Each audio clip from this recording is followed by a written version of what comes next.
नमस्कार बच्चों, संकल्प क्लासेज एमएसपी के ऑनलाइन प्लेटफॉर्म पे आपका स्वागत है।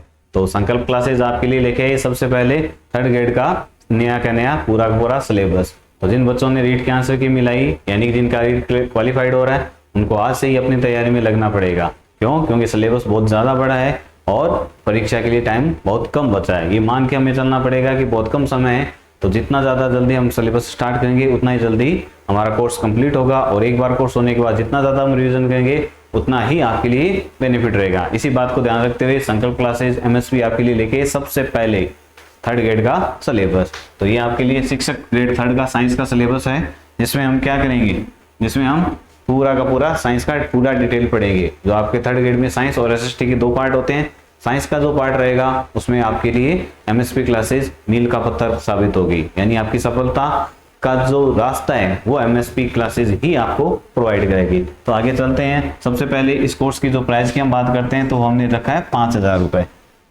बेस्ट फैकल्टी मिलेगी आपको 5,000 रुपए में। और जो बच्चे 5 और 6 सितंबर को कोर्स परचेज करेंगे, कब? 5 और 6 सितंबर, ध्यान रखिए सिर्फ 2 दिन। उन 2 दिनों के लिए आपको डिस्काउंट मिलेगा। आपको कूपन कोड यूज करना है हैप्पी टीचर्स। कौन सा? Happy teachers. अगर ये आप यूज करते हो तो आपको 50% डिस्काउंट मिलता है और ये कोर्स आपके 2,499 रुपए में होगा। तो ध्यान रखिए, लेट मत कीजिए, जल्दी से जल्दी कोर्स को परचेज कीजिए। और जितना जल्दी कोर्स को परचेज करेंगे उतना ही जल्दी आपको पूरा का पूरा सिलेबस मिलेगा। और जितना जल्दी आप स्टार्ट करोगे उतना ही जल्दी आपके लिए बेनिफिट रहेगा। यानी टाइम कम है और क्वालिटी बहुत अच्छी मिलेगी आपको इसमें। तो आगे चलते रहिए, कोर्स को परचेज कीजिए, जल्दी से जल्दी इसको स्टार्ट कीजिए। अब इसमें क्या है कि जो साइंस की हम बात करते हैं तो सबसे पहले डिस्कस करते हैं। देखिए, जो रेट की जो थर्ड ग्रेड की वैकेंसी हुई थी वो 10 अगस्त को ही हो गई थी कि जनवरी में एग्जाम होगा। तो आई होप कुछ जो इनको कॉन्फिडेंस था कि हाँ हमारा सिलेबस हमारे रेट के लिए क्वालिफाइड हो जाएगा, तो उन बच्चों के लिए ये जो एमएसपी क्लासेस लेके आए, संकल्प एमएसपी क्लासेस लेके आए, ये बहुत अच्छी क्वालिटी का टीचर्स लेके आए हैं। और उन अच्छी टीचर्स में आपको एक्सपीरियंस क्वालिफाइड टीचर मिलेंगे और साथ ही साथ में क्या मिलेगा, आपको पूरी डिटेल मिलेगी आपको कहाँ से क्या पढ़ना है। क्योंकि अगर हम इसके सिलेबस की बात करें तो बहुत सारी डिटेल है। जैसे मान लीजिए अगर हम पहली बात करते हैं तो 300 नंबर का पेपर होगा हमारे। कितने नंबर का होगा? 300। लेकिन पेपर एक ही है, ध्यान रखिएगा, एक ही पेपर है और उस पेपर में 2 पार्ट है। एक तो जनरल नॉलेज का पेपर आएगा और एक आपका स्पेशल सब्जेक्ट का आएगा। तो जो स्पेशल सब्जेक्ट का जो पार्ट है उसके लिए एमएसपी क्लासेस, संकल्प एमएसपी क्लासेस आपके लिए लेके आई है। तो ध्यान रखिएगा, ये 150 प्रश्न आएंगे इसमें और 2.5 घंटे का पेपर है। कितना है? 2.5 घंटे का। तो ये मान के कहिए कि ये 2.5 घंटे हैं हमारी जिंदगी के बहुत अच्छे हैं और हमें इसमें पूरी तरह से अपना पूरी जीवन का 100% जितनी मेहनत हमने की है वो दे दी है। लेकिन सिर्फ मेहनत करने से ही आदमी सक्सेस नहीं होता, उसके लिए एक उचित मार्गदर्शन की भी जरूरत होगी, जो आपको मिलेगी संकल्प क्लासेज एमएसपी के ऑनलाइन प्लेटफॉर्म पे। तो आपको कहीं भी जाने की जरूरत नहीं है, क्योंकि आप अगर कहीं बाहर जाके ऑफलाइन कोर्स करते हो तो उसमें आपको बाहर जाने के में बहुत सारी दिक्कतें आती हैं। जैसे वहाँ रहना हो गया, क्लासेस का टाइम हो गया, आप एक लिमिट टाइम में ले सकते हो। अगर आपको मान लो अगर बीमार हो गए, आप अगर क्लास में नहीं जा सकते तो उस वहाँ पे क्या होगा, आपका वहाँ क्लास आपकी लॉस होगी। तो इसके लिए ऑनलाइन प्लेटफॉर्म आपके लिए सबसे बढ़िया है और उसमें जितनी जल्दी आप स्टार्ट कर सकते हो, आप घर बैठकर अपने घर पे रहकर और अच्छी तरह से अपनी सेहत का ध्यान रखते हुए अपनी पढ़ाई को कंटिन्यू रख सकते हो। तो उसी चीज को आगे बढ़ाते हुए आगे हम डिस्कस करते हैं। तो देखिए, इसमें जो पाठ्यक्रम है उस पाठ्यक्रम में 2 भाग हैं, एक तो भाग A है और एक भाग B। जो भाग फर्स्ट है उसमें आपके क्या होगा कि पहले राजस्थान का सामान्य ज्ञान का जीके आएगा, जिसमें जो 80 नंबर है वो भूगोल के, इतिहास के, संस्कृति और राजस्थानी भाषा है। ये पूरा का पूरा सिलेबस आपको पता ही है कि इसमें कौन कौन से पार्ट है, कौन कौन से टॉपिक है। और साथ में ध्यान रखिएगा शैक्षिक परिदृश्य, निःशुल्क अनिवार्य बाल शिक्षा, इन सब से मिला के 50 नंबर का क्वेश्चन आएगा।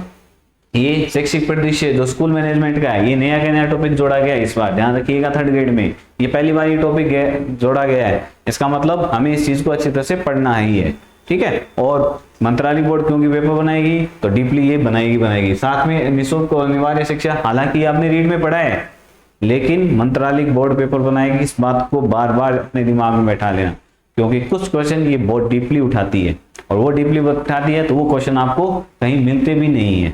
अगर हम पीछे के पेपरों की बात करें तो 1-2 क्वेश्चन ऐसे आए हैं जो किसी भी गाइड में नहीं मिले, लेकिन आपको यहाँ इस ऑनलाइन प्लेटफॉर्म पे आपको हर एक चीज मिलेगी। हर एक टॉपिक से उठने वाले हर एक क्वेश्चन को आपको अच्छी तरह से एक्सप्लेन किया जाएगा, हर एक चीज को आपको अच्छी तरह से बताया जाएगा। और आपको बहुत सारी प्रैक्टिस उसमें करवाई जाएगी। अगर हम विद्यालय विषय की बात करें तो ये हमारी नहीं है, हमारी सिर्फ गणित और विज्ञान है। जो साइंस का जो पार्ट है उसमें गणित और विज्ञान है। इसमें टोटल की अगर हम बात करते हैं तो शैक्षिक विषय के हमारे पास आएंगे क्वेश्चन 120 नंबर का क्वेश्चन आएगा। कितना आएगा? 120 नंबर का। अगर हम इसको डिवाइड करते हैं तो गणित में 60 मार्क्स के क्वेश्चन और साइंस में भी 60 मार्क्स के ही क्वेश्चन आपके आएंगे। अगर हम उस पार्ट को डिवाइड करते हैं तो देखिए मैथमेटिक्स तो एक अकेला सब्जेक्ट है, उसमें कोई पार्ट नहीं है। लेकिन अगर हम साइंस की बात करते हैं, विज्ञान की बात करते हैं तो उसमें फिजिक्स भी आएगी, आपकी केमिस्ट्री भी आएगी और आपके बायो भी आएगी। लेकिन इसमें ध्यान रखिए आपको संकल्प क्लासेज में तीनों सब्जेक्ट की यानी फिजिक्स की, केमिस्ट्री की और बायोलॉजी की तीनों की फैकल्टी अलग अलग फैकल्टी मिलेगी और बहुत एक्सपीरियंस फैकल्टी मिलेगी जो आपको मैटर प्रोवाइड कराया जाएगा, जो आपको क्लासेज में भी पढ़ाया जाएगा, जो आपको नोट्स में बनाया जाएगा, जो आपको प्रैक्टिस सेट दिए जाएंगे। उनसे बाहर ध्यान रखिएगा एग्जाम में कुछ भी नहीं आएगा।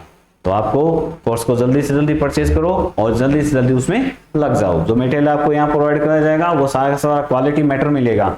तो आगे चलते हैं, उसमें डिस्कस करते हैं। गणित भी है, विज्ञान भी है, ये नहीं है हमारा सामाजिक अध्ययन, ठीक है। हमारा तो सिर्फ गणित और विज्ञान की टीचिंग मेथड है। हाँ, मनोविज्ञान जरूर है, लेकिन इस बार मनोविज्ञान में भी आपको बहुत सारे टॉपिक दे रखे हैं। ज्यादा कुछ नहीं है, जो आपने रीट का पेपर दिया है वो कि वो सारे टॉपिक है। जैसे मनोविज्ञान का अर्थ हो गया, बाल विकास हो गया, व्यक्तित्व हो गया, बुद्धि हो गया, अधिगम हो गए, अभिप्रेरणा हो गया, समायोजन हो गया, ये सारे हमने रीट में अच्छी तरह से पढ़े हैं। तो हमें इन चीज को तो रिवाइज ही करना है बस। लेकिन पढ़ना किस चीज को अच्छी तरह से? गणित और विज्ञान को। क्योंकि उसमें क्या था कि उसमें सिर्फ बोर्ड ने एक लाइन लिख दी थी कि आपके टॉपिक तो यही है, लेकिन सारा का सारा माध्यमिक शिक्षा बोर्ड की जो पाठ्य पुस्तक है उसी से क्वेश्चन आएंगे। लेकिन इस बार के सिलेबस में ये लाइन कहीं भी मेंशन नहीं है। ध्यान रखिए, इस बार ये कहीं भी लाइन मेंशन नहीं है कि आपके माध्यमिक शिक्षा बोर्ड की बुक से ही आएगा। तो क्वेश्चन जरूर टॉपिक ये दे रखे हैं, लेकिन उनका जो लेवल है वो काफी हाई हो सकता है। इसी के भीतर अगर हम ध्यान दें तो हमारा सूचना तकनीकी का भी एक पार्ट है जिससे 10 नंबर के क्वेश्चन आएंगे। ध्यान रखिएगा, 10 नंबर सूचना तकनीकी में। ये सारा मटेरियल आपको यहाँ मिलेगा। अगर हम बात करते हैं रीट के पुराने पेपर में कि कैसे कैसे क्वेश्चन आएंगे, एक थोड़ा सा बेस बना के देखते हैं कि 3rd ग्रेड के क्वेश्चन पेपर में किस तरह के क्वेश्चंस आए हैं। तो उसको ध्यान में रखते हुए इस वीडियो में हम आपको कुछ पुराने क्वेश्चन पेपर को सॉल्यूशन करके बताएंगे कि कहाँ के इन क्वेश्चनों को ध्यान में रखना है और कहाँ ये बच्चे मिस्टेक करते हैं। तो इस वीडियो को ध्यान से देखिएगा, आपको इसमें बहुत सारी इंपॉर्टेंट चीजें मिलने वाली है। और साथ ही साथ ध्यान रखिएगा, मैं आपको सिर्फ फिजिक्स पढ़ाऊंगा, इसलिए इस वीडियो में सिर्फ अपन फिजिक्स वाले टॉपिक को डिस्कस करते हैं। तो पहला क्वेश्चन अगर हम उठाते हैं तो 2011, ये रीट नहीं थी, ये एग्जाम होता था उस टाइम आरटेट के नाम से। किस नाम से होता था? आरटेट के नाम से होता था, ठीक है। हालांकि परीक्षा का मतलब वही था, सिलेबस वही था, सिर्फ उसका नाम बदला हुआ था। तो 2011 में देखिए पहला क्वेश्चन फिजिक्स से आया हुआ है, प्रत्येक क्रिया के सदैव विपरीत और एक समान प्रतिक्रिया। तो ये कौन सा है? न्यूटन का तीसरा नियम है, प्रत्येक क्रिया के समान परंतु विपरीत दिशा में, ठीक है। कार्य करने की दर को क्या कहते हैं? शक्ति। ये सिंपल डेफिनेशन है, क्योंकि ये पहली बार पेपर था तो इसमें कुछ क्वेश्चन है वो एकदम से सीधे उठे थे, लेकिन कुछ प्रश्नों में बहुत माइनॉरिटी का भी दिक्कत आई थी, ठीक है। उसमें ध्यान रखना। देखो, ऊष्मा संचरण की कौन सी विधि में माध्यम की आवश्यकता नहीं होती, ये ध्यान रखिएगा। अगर ये आ जाए कि निम्न में से ऊष्मा संचरण की कौन सी विधि है, तब तो ये तीनों आंसर होते हैं, विकिरण, संवहन और चालन, ठीक है। लेकिन अगर माध्यम की आवश्यकता की बात करें तो विकिरण में माध्यम की आवश्यकता नहीं होती है, ध्यान रखिएगा। संवहन और चालन में क्या होता है? चालन में क्या होते हैं कि माध्यम के कण कंपन गति करते हैं। कौन सी गति करते हैं? कंपन गति। और कंपन गति करते हुए ऊर्जा का, ऊष्मा का स्थानांतरण करते हैं। संवहन में क्या करते हैं कि माध्यम के कण खुद गति करते हैं, स्वयं गति करते हैं, और गति कर कर क्या करते हैं? ऊर्जा को एक जगह से दूसरी जगह स्थानांतरित करते हैं। लेकिन विकिरण में किसी भी तरह की गति नहीं करते हैं, ना तो स्थानांतरण गति करते हैं ना कंपन गति करते हैं। अब स्थानांतरण गति क्या होती है, कंपन गति होती है, ये आपको कोर्सेज में जब टॉपिक आएगा उस टॉपिक में बहुत अच्छी तरह से एक्सप्लेनेशन किया जाएगा। इनसे रिलेटेड की कब संवहन होती है, कब कंपन होती है, कब विकिरण होती है, ठीक है, कब चालन होगी, इसमें माध्यम के कण कैसे गति करेंगे, इसमें जो रेट होगी वो कैसे होगी, कौन सी किस में होगी, कब कौन से मटेरियल में कौन सी ज्यादा है, कौन से में कम है, कौन सी ज्यादा वेस्ट है, कौन सी में एनर्जी लॉस ज्यादा होती है, कौन सी में कम होती है, ये सारा का सारा आपको वीडियो में प्रोवाइड करवाया जाएगा, क्लास में प्रोवाइड किया जाएगा। अगर हम इसकी बात करें कि दाब में वृद्धि के साथ पानी का क्वथनांक, ध्यान रखिएगा क्वथनांक, ये वर्ड ध्यान में रखना है। दाब बढ़ाने पे क्वथनांक क्या हो जाएगा, बढ़ेगा। आगे अगर बात करते हैं तो ऊर्ध्वपातन का गुण पाया जाता है। अगर हम ऊर्ध्वपातन की बात करते हैं तो हमारे दिमाग में सिर्फ 2 या 3 एग्जाम्पल आते हैं, जैसे कपूर आ गया, नेफ्थलीन आ गया, ये सारा, लेकिन इस ऑप्शन में तो यहां दिए ही नहीं है, और ये उठा हुआ है 2011 से ही। ये माइनर क्वेश्चन है, ध्यान रखिएगा, 2011 में क्वेश्चन आया हुआ है, जब लोग ये जानते भी नहीं थे कि अमोनियम क्लोराइड में भी ऊर्ध्वपातन का गुण पाया जाता है। ठीक है, तो ऐसी बहुत सारी डिटेल आपको बताई जाएगी जो बुक में नहीं है, लेकिन फिर भी आपके एग्जाम में क्वेश्चन में आ सकती है। ये सारी की सारी चीजें आपको संकल्प क्लासेज एमएसपी के ऑनलाइन प्लेटफॉर्म पे मिलेगी। तो इसका आंसर हमारा हो जाएगा अमोनियम क्लोराइड। अगर आगे बात करते हैं हम 1 किलोग्राम पानी को 1 डिग्री सेंटीग्रेड ताप बढ़ाने के लिए, ध्यान रखिएगा, बढ़ाने के लिए आवश्यक ऊष्मा, तो इसका आंसर है 1000 कैलोरी, यानी कि 1000 कैलोरी। याद रखिएगा, इसमें ये चीज ध्यान रखनी है, किलोग्राम। अगर यहाँ किलोग्राम की जगह ग्राम दे देते हैं या मोल दे देते हैं तो उसमें ये सारी की सारी वैल्यू ऑप्शन चेंज हो जाते हैं। ऐसी बहुत सारी बारीकियां आपको पढ़ाते वक्त बताई जाएगी। ऐसे देखिए, उत्तर गोलीय दर्पण में से प्रतिबिंब बनता है, तो उत्तर गोलीय दर्पण से कौन सा प्रतिबिंब बनता है? गोलीय दर्पण से कौन सा बनता है? आभासी और सीधा। ठीक है, कब इसमें आभासी बनेगा, कब सीधा बनेगा, कब वास्तविक बनेगा, कब उल्टा बनेगा, ये सारी की सारी चीजें आपको क्लासेस के दौरान बताई जाएगी। खूब सारी प्रैक्टिस करवाई जाएगी, डायग्राम बता के आपको बताया जाएगा, और साथ ही साथ उनकी विशेषता भी बताई जाएगी, उनके लिए आवर्धन क्षमता कितनी होती है, ये हर एक बात आपको कोर्सेज के दौरान बताई जाएगी। जब आपकी क्लासें रिकॉर्ड होगी उस टाइम आपको हर एक चीज बताई जाएगी। तो आगे बढ़ते हैं, ज्यादा आप आपका समय नहीं लेंगे। देखिए, आपतित प्रकाश की किरण के लिए यदि दर्पण को थीटा कोण घुमा दिया जाए तो परावर्तित किरण ये कितनी हो जाएगी? 2 थीटा घूम जाएगी। ठीक है, कैसे घूमेगी इसका डिस्कस हम आगे के जब आपको क्लासेस प्रोवाइड होगी, जब आप कोर्स परचेज कर लोगे और जब क्लास लोगे तो उस टाइम आपको ये हर एक बात बताई जाएगी, और इन बातों के ऊपर आपको बहुत सारी प्रैक्टिस भी करवाई जाएगी। नेक्स्ट आगे देखते हैं कि दूरदृष्टि दोष के मरीज को चश्मा दिया जाता है। ध्यान रखिएगा, दूरदृष्टि दोष को, दूरदृष्टि दोष में क्या होता है, देखो डायग्राम बनाते हैं। दूरदृष्टि दोष में क्या होता है कि जो इमेज है वो रेटिना से दूर बन जाती है, तो इसको पास बनाने के लिए हम क्या करते हैं, उत्तल लेंस काम में लेते हैं, और ये उत्तल लेंस क्या करता है, प्रतिबिंब रेटिना पे बनाता है। तो यहाँ पे आपके 2 क्वेश्चन क्लियर हो जाते हैं। पहला तो कौन सा कि दूरदृष्टि दोष के चश्मे में दिया जाता है उत्तल लेंस, और साथ ही साथ प्रतिबिंब कहाँ बनता है, रेटिना पे। तो आपको हर एक चीज बताई जाएगी जहां से क्वेश्चन उठता है। ध्यान रखिएगा, इधर उधर की कोई भी बातें एक्स्ट्रा या आपका टाइम वेस्ट होना या क्लास में अनावश्यक चीजों को बिल्कुल भी नहीं जोड़ा जाएगा। आपको वो सारा का सारा मैटर मिलेगा जो आपके क्वेश्चन पेपर में है, और हम गारंटी के साथ कहेंगे कि जब आप पेपर देके आओगे या पेपर देते रहोगे तब आपके आंसर सीधे चलेंगे कि हाँ इसका आंसर ये है, इसका आंसर ये है। रवि सर ने हमें ये बताया था, प्रदीप सर ने ये बताया था, सूर्य प्रकाश सर ने ये बताया था, मैथ्स वाले सर ने ये बताया था, ये बताया था, इसका आंसर ये होगा। क्यों होगा उसका लॉजिक भी आपको बता दिया जाएगा। साथ ही साथ अगर आपको कोई क्वेश्चन पेपर आपके नोटबुक में नहीं मिल रहा तो उसको सोल्व कैसा करना है वैसा प्रैक्टिस सेट में जरूर मिल जाएगा आपको। तो आपको कोर्स जल्दी जल्दी परचेज कीजिए और अपनी तैयारी आज से ही स्टार्ट कीजिए। आगे देखिए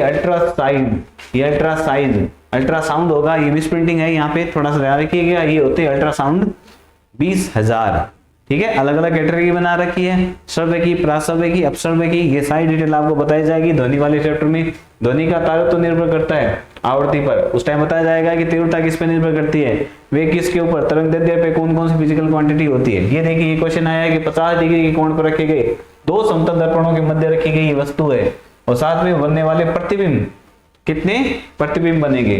तो इसका आंसर देखो क्या होगा, इसका फॉर्मूला है 360 अपॉन थीटा। तो थीटा यहाँ पे कितना है, देखो 360 अपॉन 50। अगर हम इसको सोल्व करते हैं तो 7 पॉइंट समथिंग आंसर आता है। तो इसका आंसर होगा 7। कितना होगा, 7। ठीक है, अब 7 क्यों होगा, ये पॉइंट समथिंग क्यों नहीं आया, इसकी सारी की सारी डिटेल आपको कोर्स के दौरान मिलती रहेगी।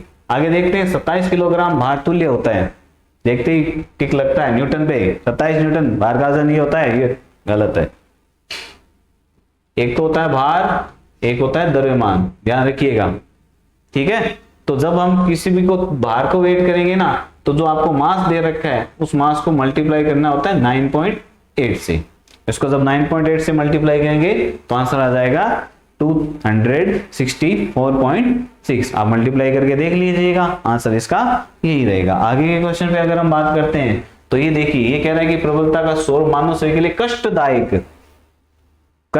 गवर्नमेंट ने एक डिसाइड कर रखा है कि जो साउंड जनरेट होता है उसकी यूनिट, ये डीबी जो है ना, ये यूनिट होती है तीव्रता की, प्रबलता की। ठीक है, तो इसमें क्या होता है कि जो अगर 80 डीबी से ऊपर का अगर कोई साउंड जनरेट कर रहा है तो हमारे लिए वो तीव्र होता है, तारतम्य वो कष्टदायक होता है।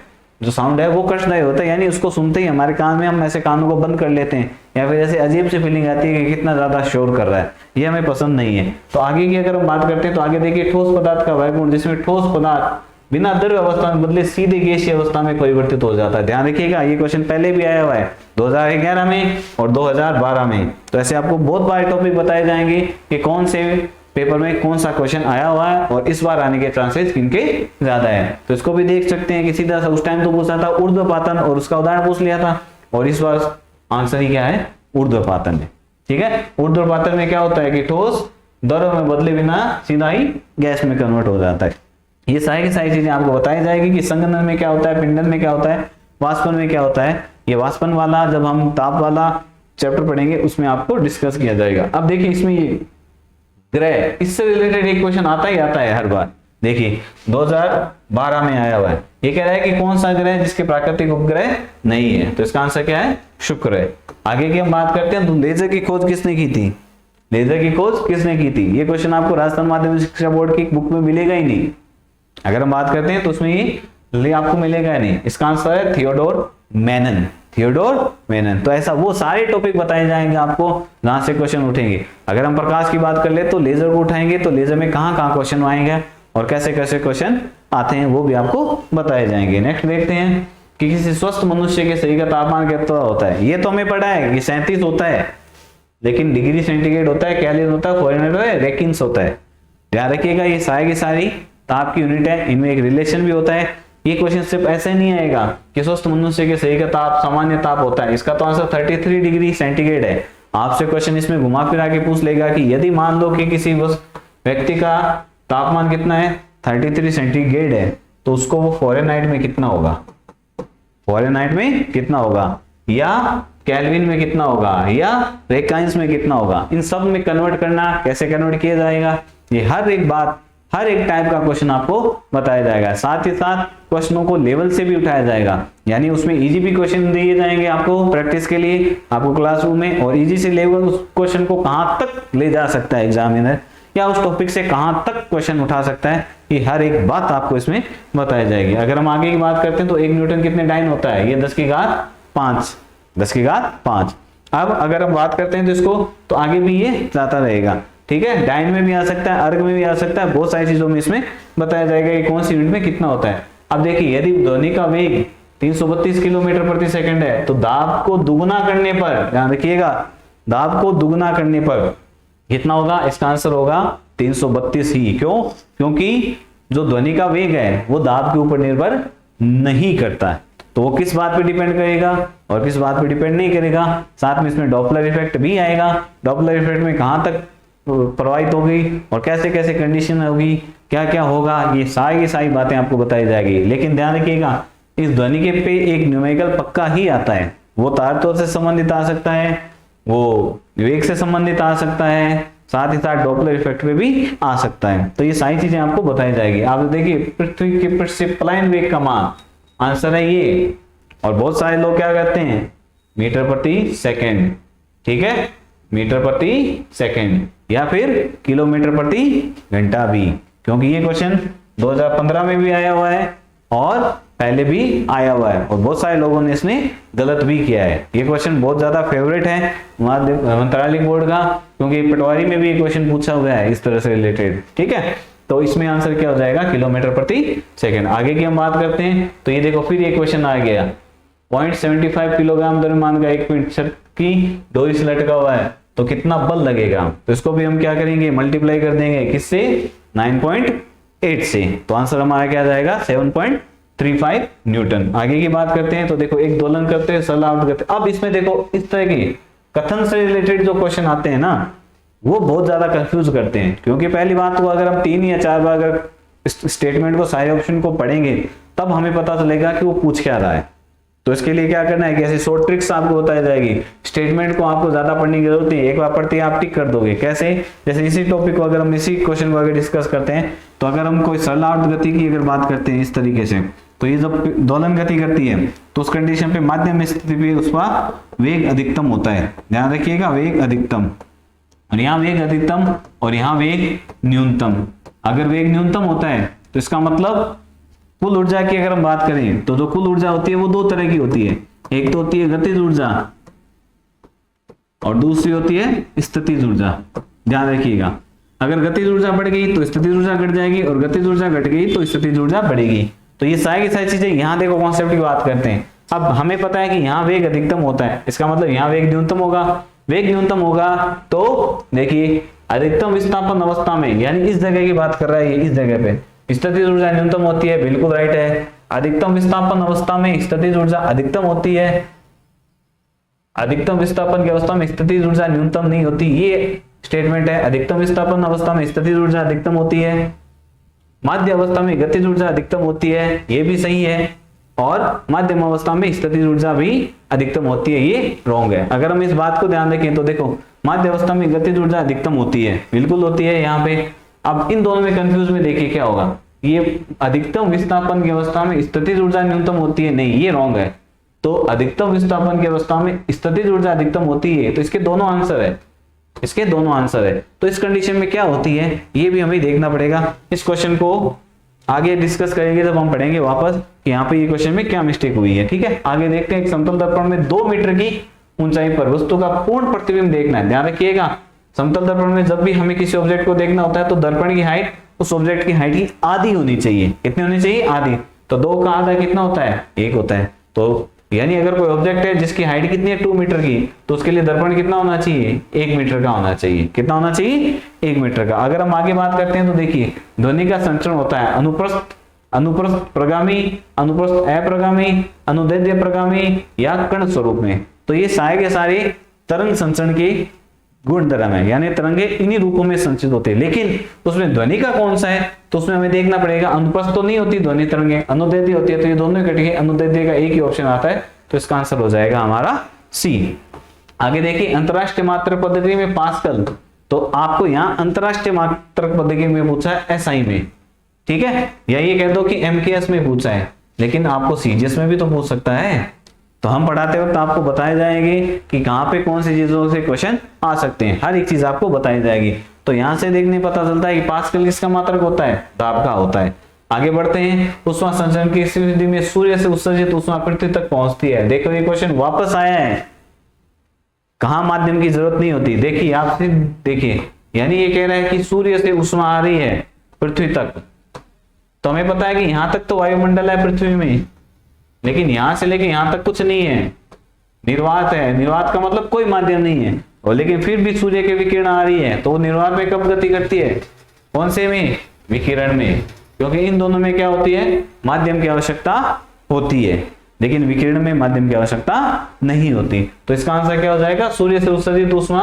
अगर अवश्य ये विकिरण नहीं दिया हुआ है, अगर ये विकिरण नहीं दिया हुआ है तो फिर चालन या सवर्ण, क्योंकि उस टाइम बात आ जाती है यहाँ वायुमंडल में घुसने के बाद। ये सिर्फ यहां से यहां तक की ही बातें कर रहा है। तो हमें इस चीज को ध्यान रखना है कि कौन सी चीज कहां बतानी है। आइए देखिए कि 60 डिग्री कोण पर रखे हुए समतल दर्पणों के मध्य, वापस क्वेश्चन रिपीट हो गया। एक बार 2018 में हुआ था या 15 में हुआ था, आप देखिए कहां है? 2021 में आया है वापस ये क्वेश्चन। फॉर्मूला क्या है? 360 अपॉन थीटा। तो ये कितना आंसर आ जाएगा? देखो 360 अपॉन 60 कितना होता है आंसर? 6 होता है। सारे बच्चे 6 आंसर लगा के आएंगे, लेकिन नहीं, आंसर होगा इसका 5। रीजन ये है कि चलो आपको मैं यहाँ बता दे रहा हूँ, ऐसी बहुत सारी चीजें बताई जाएगी, प्रैक्टिस बताई जाएगी। इसमें ये रूल होता है कि अगर आपका ये सम आ गया, क्या आ गया? सम आ गया, तो इसमें -1 करो, और अगर ये विषम आता है, कैसा आता है? विषम, तो इसको एज इट इज ही पुट कर दो। ऐसी सारी डिटेल आपको बताई जाएगी। इस फॉर्मूले को बहुत सारे क्वेश्चन भी सॉल्व कराए जाएंगे। तो इसका आंसर होगा हमारा 5। नेक्स्ट क्वेश्चन को देखते हैं हम। ध्वनि की तीव्रता, ध्वनि की तो तीव्रता किसके ऊपर निर्भर करती है? आयाम पर। क्या फॉर्मूला होता है? तीव्रता समानुपाती आयाम स्क्वायर। ये क्वेश्चन एक बार पहले भी आया हुआ है, ठीक है, और 2021 में भी ये पूछा हुआ है। आगे देखते हैं, जब कोई वस्तु अवतल दर्पण के समक्ष उसके वक्रता केंद्र पर रखी जाती है, तो देखो फिर से आया है दर्पण से। मैंने कहा था हर बार दर्पण से क्वेश्चन आता ही आता है। देखिए बार फिर से आया, लेकिन कहां रखा है? वक्रता केंद्र पे। तो वक्रता केंद्र पे रखते हैं तो क्या बनता है? वस्तु के बराबर बनता है। तो पहले देखो बराबर किसमें है? तो बराबर तो इन दोनों में है, तो इन दोनों में से एक आएगा। अब ये कह रहा है कि अवतल दर्पण, तो अवतल दर्पण से वास्तविक बनता है, तो वास्तविक उल्टा और वस्तु के साइज के बराबर। तो हमारा आंसर क्या हो जाएगा? ये बी वाला पार्ट हो जाएगा। आगे की बात करते हैं तो देखिए ये दे रखा है, दिए गए चित्र में x का मान होगा, x ये कोण दे रखा है, ये कौन सा कोण है, परावर्तन कोण है, और हमें ये भी पता है angle I is equal to angle R। ऐसे हर एक फॉर्मूले को बताया जाएगा, और अगर ये यहां ना देके यहां दे देते एंगल तो कितना होगा, कैसे इसको सोल्व करना है, हर एक बात बताई जाएगी। आपतन कोण क्या होता है, परावर्तन कोण क्या होता है, अभिलंब क्या होती है, परावर्तित किरण अपवर्तित किरण क्या हो जाती है, हर एक बात आपको कोर्स में दी जाएगी। तो जल्दी से जल्दी कीजिए कोर्स को परचेज, लेट मत कीजिए, आज ही कोर्स को परचेज कीजिए और आज ही अपनी तैयारी में जुट जाइए। या फिर ये कीजिए कि आज ही जो हमारे थर्ड ग्रेड की सीट आई है उसमें अपनी एक सीट फिक्स कर लीजिए, अपनी एक सीट कंफर्म कर लीजिए कि हाँ इस बार मेरा सिलेक्शन मुझे करवाना ही है। संकल्प क्लासेज एमएसपी आपको बहुत ज्यादा अच्छा मेटा प्रोवाइड कराएंगे और साथ ही साथ आपको हर एक चीज पे बताया जाएगा। तो इसमें देख कितना होता है एंगल, इसका आंसर कितना आ जाएगा, 30 आ जाएगा, क्योंकि angle I is equal to angle R होता है। देखिए इसमें देखिए किसी ध्वनि स्रोत की आवृत्ति 50 हर्ट्ज है तो उससे 2 सेकंड में कंपनों की संख्या, ध्यान से दीजिए। बहुत सारे लोग क्या करते हैं, हमें ये पता है क्या होता है कि आवृत्ति इज इक्वल टू 1 अपॉन आवृत काल होता है, ठीक है, ये सारी चीजें होती है, आवृत्ति और आवृत काल होता है। तो इसमें देखिए इस चीज को गौर कीजिएगा, आवृत्ति और आवृत काल, इसमें एक रिलेशन होता है 50 हर्ट्ज का, कंपनों की संख्या का। तो इसमें देखो वो 1 सेकंड में होती है, आवृत्ति क्या होती है 1 सेकंड में, कितनी होती है 1 सेकंड में। तो अगर हम इसको डिवाइड करते हैं 1/50, ठीक है, इसको आप डिवाइड कर लो 50 है तो 2 सेकंड में कंपनों की संख्या, यानी ये 1 सेकंड में 50 कंपन हो रहे हैं तो 2 सेकंड में कितने हो जाएंगे, 100 हो जाएंगे। आगे की हम बात करते हैं तो देखिए पेज टेबल का सही उदाहरण नहीं है, पेज टेबल का सही उदाहरण नहीं है, ध्यान से देखिएगा इसको। ये कह रहा है किसी व्यक्ति द्वारा दोनों हाथों से वस्तु को उठाना, लग रहा है यहाँ पे किसी व्यक्ति द्वारा अपने दोनों हाथों से मेज की रखी वस्तु को भी उठाना, इसमें भी हो रहा है किसी व्यक्ति द्वारा अपने दोनों हाथ को नाव खेना बंद कर देने पर नाव का पानी में कुछ दूरी तक चले जाना, यानी ये गति तो हो रही है लेकिन आदमी ने क्या किया, बंद कर देने पे, ये जो लिखा है ना, तो ये पीछे गति का उदाहरण नहीं है। आगे की हम बात करते हैं तो देखो स्टील की ठंडी चम्मच को, ये वो क्वेश्चन है जो 2 बार रिपीट हुआ है 2021 में, 2 बार रिपीट हुआ है, ये ध्यान रखिएगा।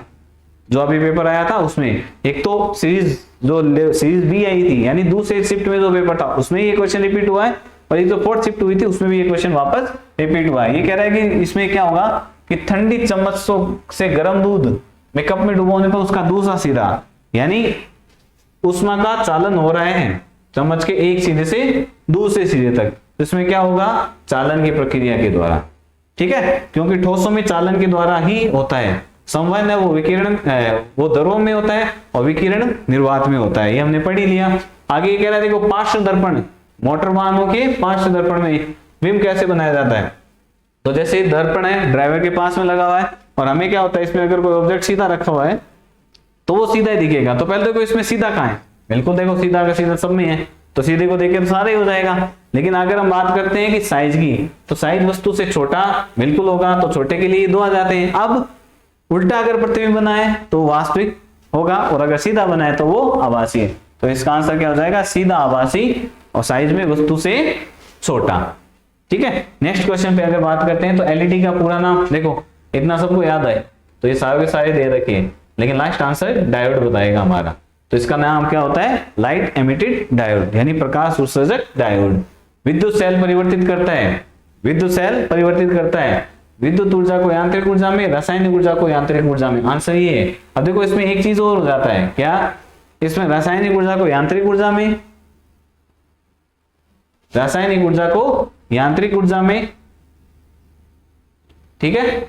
और वैसे तो ये पूरा सही नहीं है, इसमें क्या होगा कि रासायनिक ऊर्जा को विद्युत ऊर्जा में आंसर आता है इसका, ठीक है। लेकिन इसके ऑप्शन को देख के हम यांत्रिक ऊर्जा काम में ले सकते हैं। अब आप कहोगे सर ये यांत्रिक ऊर्जा कैसे आ गई, विद्युत ऊर्जा को यांत्रिक ऊर्जा में, रासायनिक ऊर्जा को यांत्रिक ऊर्जा में, तो क्या होता है कि ये एक स्पेशल कंडीशन की बात कर रहा है। कब, जब कोई वस्तु में हमने सेल लगा दी, जैसे घड़ी में की, तो घड़ी ने मूवमेंट स्टार्ट कर दिया। अगर हम किसी खिलौना कार में सेल लगाते हैं तो वो मूवमेंट करने लग गई, तो उसमें वो यांत्रिक कार्य कर रही है, इसलिए रासायनिक ऊर्जा का यांत्रिक ऊर्जा में। हालांकि यहाँ होना क्या चाहिए, रासायनिक ऊर्जा का विद्युत ऊर्जा में, लेकिन यहाँ हमें क्या ध्यान में रखा, अगर ऑप्शन में यांत्रिक दे रखा है तो ये आंसर होगा, ठीक है। तो इसमें देखिए आप ये सारी की सारी चीज इसमें दे रखी है। आगे देखिए सूर्य से दूरी के अनुसार ग्रहों का क्रम, क्योंकि हमारा जो सिलेबस है उसमें ग्रह दे रखे हैं, उस ग्रह को देखते हुए क्या होता है कि एक सीक्वेंस आता है। तो हमें पता है कि सबसे पहले बुध है, उसके बाद शुक्र है, उसके बाद पृथ्वी है और फिर मंगल है। ये सीक्वेंस है। ये सारी की सारी चीजें बताई जाएगी कि कौन सा सीक्वेंस है, किसका रोटेशन अलग होता है, कौन पूर्व से पश्चिम की तरफ रोटेट करता है, कौन पश्चिम से पूर्व की तरफ रोटेट करता है, क्षुद्र ग्रह कहाँ पाए जाएंगे, कौन से के सबसे ज्यादा उपग्रह होंगे, कौन से के कम है, किसके उपग्रह है ही नहीं, किसके उपग्रहों के नाम पूछ लेंगे, किसके कितने हैं, ये हर एक चीज बताई जाएगी। लेकिन उसके लिए आपको कोर्स परचेज करना होगा और हर एक टॉपिक को अच्छे तरह से पढ़ना होगा। नेक्स्ट देखिए कि यदि बल F को किसी क्षेत्र पर लगाया जाए और बल को दुगुना कर दे और क्षेत्र को आधा कर दे तो परिणामी दाब, तो P इक्वल टू क्या होता है, F अपॉन ए होता है, F अपॉन ए होता है। तो ये कह रहा है कि बल को दुगुना कर दिया, लेकिन ये कह रहा है कि क्षेत्र को आधा करना है, कर दिया। तो P इक्वल टू कितना हो गया, 4F, तो कितना हो गया, 4 गुना हो गया, 4 गुना हो गया। आगे की हम बात करते हैं। नेक्स्ट क्वेश्चन देखिए, एक स्वस्थ मनुष्य के लिए श्रव्यता की सीमा होती है 20 हर्ट्ज से 20 किलो हर्ट्ज तक। तो ऐसे सारे के सारे क्वेश्चन आपको क्वेश्चन पेपर सॉल्व करवाए जाएंगे और बहुत सारी चीजें आपको प्रोवाइड करवाई जाएगी। साथ ही साथ ध्यान रखिएगा, जल्दी से जल्दी कोर्स परचेज कीजिएगा, अच्छी क्वालिटी का कोर्स परचेज कीजिए, अच्छे टीचर से पढ़िए, एक्सपीरियंस टीचर से पढ़िए और आपकी सफलता में एक कदम आगे आज से ही बढ़ाइए। जल्दी से जल्दी कोर्स कीजिएगा। एक चीज ध्यान में रखिएगा, कोर्स की प्राइस कितनी है, 5000 रुपए, लेकिन आप 5 से 6 सितंबर तक यूज कोर्स लेते हो और उसमें अगर आप हैप्पी टीचर्स का कोड लगाते हो तो आपको 50% डिस्काउंट मिलेगा। 50% डिस्काउंट का मतलब कितना हो गया, ये कोर्स आपको 2499 रुपए में मिलेगा। अगर हम पूरा पॉइंटों में डिसाइड करते हैं तो ये 50% से भी कम कोर्स रेट में है। तो आगे बढ़िएगा, जल्दी से जल्दी कोर्स परचेज करिएगा। ओके।